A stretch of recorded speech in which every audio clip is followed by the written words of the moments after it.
So a man wanted me to talk about the Egypt property. So the reason why I decided to buy a property in Egypt is because in 2017 I went self-employed. So I bought my first house. That's the house that I live in at the moment.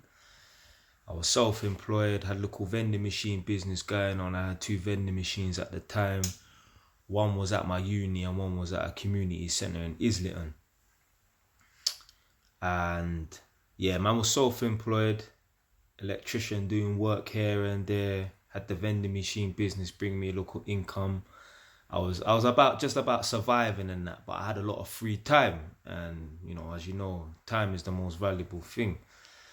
So man was living the high life, and you get to wake up whatever time I want, what I'm trying to say. But I noticed like man had like maybe 12 grand in my account at the time. Let's say it was April or something like that, or I don't know, maybe May or June. Anyway, and I said to myself, right, I got 12 grand in my bank account, left unchecked. In 12 months time, I ain't gonna have nothing.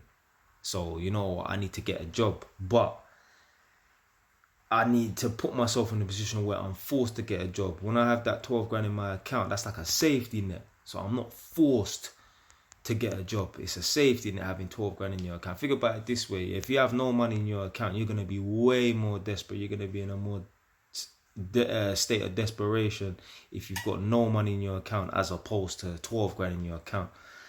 So I remember one time I woke up at like 5 in the morning and I was just looking on Zoopla. It might have all been 4 in the morning, something like that. I was looking on Zoopla and I was looking at properties overseas. And I was looking at America and that, and I noticed like America's property, some of them were cheap in some areas, obviously. Anyway, I was looking at some other areas and that, countries, and I noticed like in Bulgaria, it was mad cheap.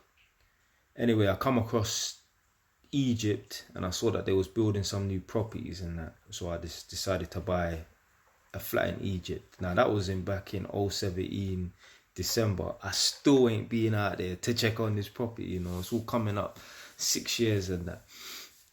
But yeah, like I said in the previous video, that man was shook to buy that property because yeah, you're transferring money over to a country that you've never been to. You don't know if this is a fictitious place. You understand what I'm trying to say? You're just gonna imagine you go out there looking for whoever. Who you looking for? You don't know who you're looking for. You don't know where you're going and that. But yeah, I had to get rid of the money to put myself in a position where I was hungry and desperate for work and that. So when I did finally transfer over the money, the 8,600, I was literally down to my last £500, and then I was in grind mode. Literally, you have to throw yourself in the deep end certain times, innit? You're having a safety net is not a good thing. There's a lot of people out here, they come from a silver spoon society and they come from parents and family that are well off, but they don't level up that much. They hardly do level up. They don't really level up. Whereas some people that come from a poor background, they level up a lot.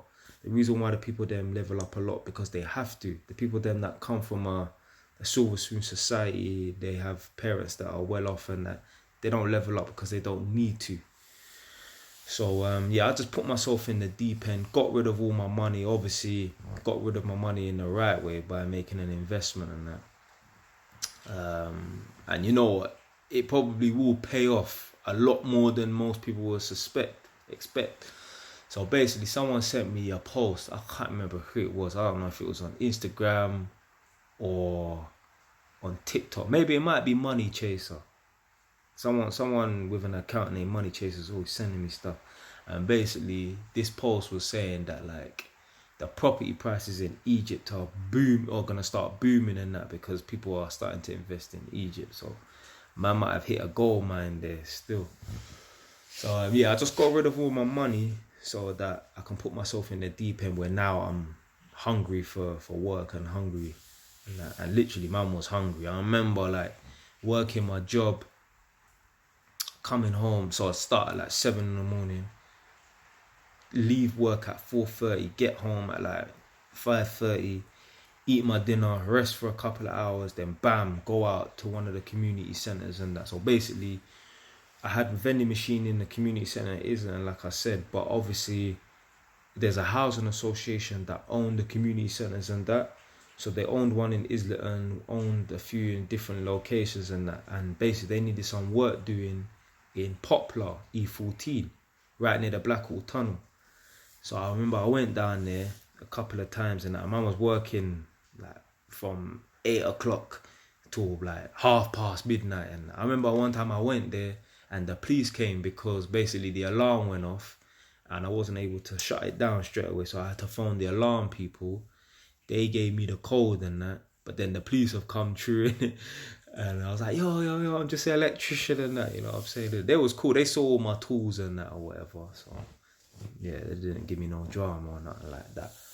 But yeah, man was in grind mode, literally in grind mode. And those are the best times, man. Trust me, when you make it and like, I'm not saying man's rich, but man's get me extra too comfortable right now, and you get to look back on the times where like you was hard grinding, you were struggling, and like I look back on the times where man was working for, I don't know, it's like £4.35, call it £5 an hour at home to Haringey, basically earning £37 a day. You know, now blood £37 wouldn't even cover half a job that I do. Man get basically times 10. Yeah, I basically times that by 10. That's how much I get a day. 360, just under £400. It just depends on the day. I remember working for £37 a day. Now man's getting £370 a day, blood. So yeah, man, just embrace the grind and that. But yeah, in terms of the vending machine business, man, I had to give that up after a little while and that. But yeah, man, that's it for today, man.